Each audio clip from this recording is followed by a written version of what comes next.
কোনটা এই যে যাদের নাম বাদ যাচ্ছে, কি কারণে তাদের নাম বাদ যাচ্ছে সেটা জানানো হচ্ছে না। এবং সুপ্রিম কোর্টও শুরু থেকে যে কথাগুলো বলছে যে আধারকে মান্যতা দিতে হবে, কিন্তু নির্বাচন কমিশন সে কথা শোনেনি। আধারের সঙ্গে অন্য একটি ডকুমেন্ট দিতে হবে, অ্যাডমিট কার্ডকে মান্যতা দিতে হবে, অ্যাডমিট কার্ড সেভাবে কিন্তু মান্যতা পায়নি মাধ্যমিকে।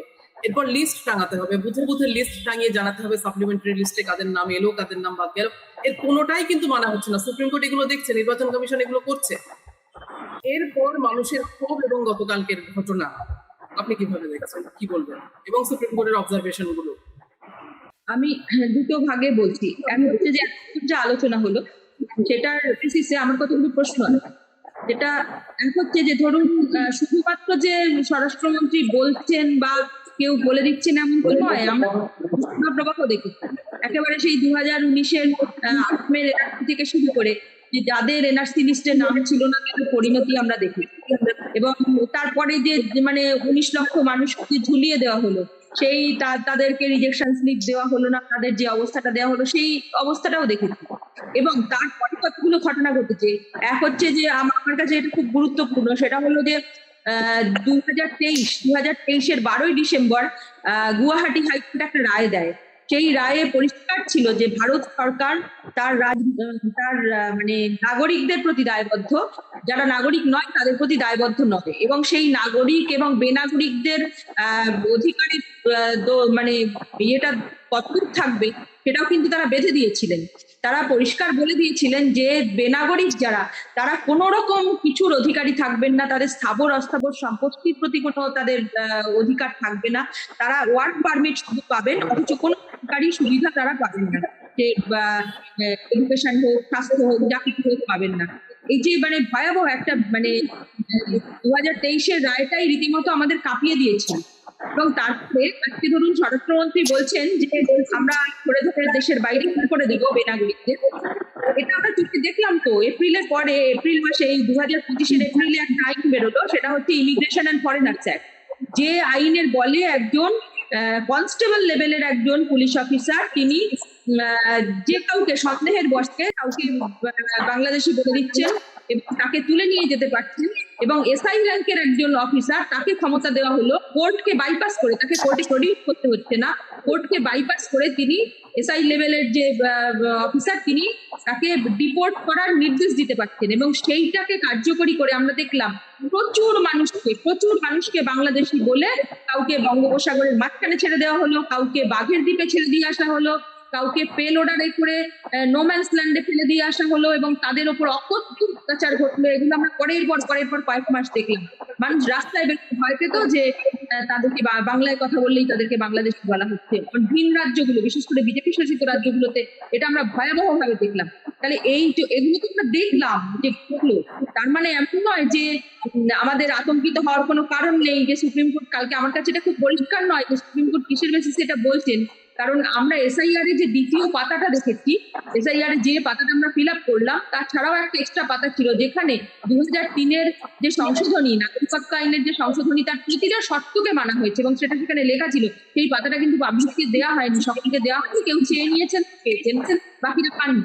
তো এই যে এনআরসি আইনের যে সংশোধনী পরে এনআরসি আইনটা, সেই আইন অনুযায়ী প্রতিটা পদে পদে একদম ঠিক ভাবে ব্যাপারটাকে এগিয়ে নিয়ে যাওয়া হচ্ছে এবং মানুষকে নানাভাবে কখনো ঠিক কখনো ভুল নানাভাবে বুঝিয়ে, এবং প্রতিটা দিন তাদের ভাষ্য বদল হয়েছে এবং আজকে মানুষের যে ক্ষোভ, সেই ক্ষোভের তো যথেষ্ট কারণ আছে, যথেষ্ট কারণ আছে যে এইবারে আমাদের নাগরিকত্ব পুরোপুরি থাকবে না, মানে আমাদের নাগরিকত্ব পুরোপুরি চলে যাবে, এটা ভাবার যথেষ্ট কারণ ছিল। আমি জানি না, নিশ্চয়ই লার্নেড জাজেরা এটা ব্যাখ্যা দেবেন যে ভোটাধিকার যাদের চলে গেল। আমাদের যেটা মনে হচ্ছে সেটা হচ্ছে যে ট্রাইব্যুনাল গঠন হবে, ট্রাইব্যুনাল গঠনের পরে কিছু মানুষ তার ভোটাধিকার হয়তো ফিরে পাবেন, সেটার কথাই হয়তো তারা মেনশন করতে চেয়েছেন। কিন্তু এটাও ঠিক যে বিপুল সংখ্যক মানুষ কিন্তু ভোটাধিকার হারাবেন এবং তারা সেই সঙ্গে নাগরিকত্ব হারাবেন। আসলে আমাদের এটা ঠিক ব্যাখ্যাটা মানে বুঝতে পারলাম না যে কালকে ওনারা সকলের কথা তো বোধহয় বলেননি, বলেছেন যারা অ্যাডজুডিকেশনের আওতায় পড়বেন তাদের।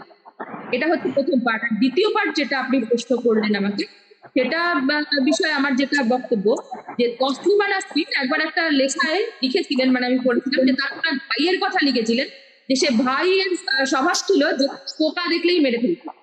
এবার সে টিকটিকিকে তার চেয়ারের তলায় জুতো দিয়ে চেপে ধরছে এবং টিকটিকিটা প্রচন্ড ভাবে লেজে নাড়াচ্ছে প্রাণপণে, টিকটিকিটা বেরোবার চেষ্টা করছে। সেই ভাই তখন দিদিকে বলছে যে দেখো বুবু, টিকটিকিটা কত শয়তান, আমি চেপে ধরেছি তবু বেরিয়ে যাওয়ার চেষ্টা করছে। মানে আজকে আমাদের যেটা অবজারভেশন সেটা হচ্ছে যে রাষ্ট্র আজকে নাগরিককে ঠিক এইভাবেই দেখছে, যে মানুষগুলো আজকে সর্বস্ব হারাচ্ছে সেই মানুষগুলো যখন প্রতিবাদ করছে তখন রাষ্ট্র তাকে বলছে যে দেখেছো কত বড় শয়তান, এরা প্রতিবাদ করছে, এরা পলিটিক্যালি পোলারাইজড হয়ে গেল।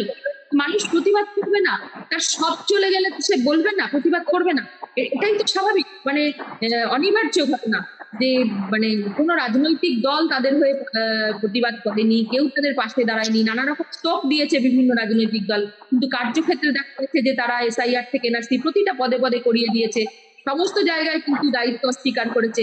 হ্যাঁ, ব্যাপারটা বাড়াবাড়ি হয় যখন বড় কোনো প্রতিবাদ আন্দোলন হয় তখন বেশ কিছু বাড়াবাড়ি হয়, সেটা হয় অনভিপ্রেত ঘটনা ঘটে, এগুলো প্রত্যেকটা ক্ষেত্রেই সত্যি, যুদ্ধে বা লড়াইয়ে তো কোনো অভিপ্রেত ঘটনা ঘটে না, অনভিপ্রেত ঘটনা ঘটে, কিন্তু তার যে মানে আগের যে ঘটনাগুলো সেগুলো তো অস্বীকার করার ব্যাপার নয়। এবার এই যা যা ঘটেছে, মালদায় যা ঘটেছে, মালদায় মোথাবাড়িতে সুজাপুরে ঘটনার পরেও সারা মালদায় বিভিন্ন জায়গায় কিন্তু আন্দোলন ছড়িয়ে পড়েছে, বিভিন্ন জায়গায় অবরোধ হচ্ছে, ময়নাগুড়িতে অবরোধ হচ্ছে, এবং আমরা দেখতে পাচ্ছি মাথাভাঙা ছোট ছোট অবরোধ তো প্রচুর হচ্ছে, কোচবিহারের বিভিন্ন জায়গায় হয়েছে, এবং এটা ছাড়াও আমরা দক্ষিণবঙ্গেও দেখেছি যে উত্তর 24 পরগনা বা মুর্শিদাবাদ, ফারাক্কা, সব বিভিন্ন জায়গায় কিন্তু প্রতিবাদ হচ্ছে।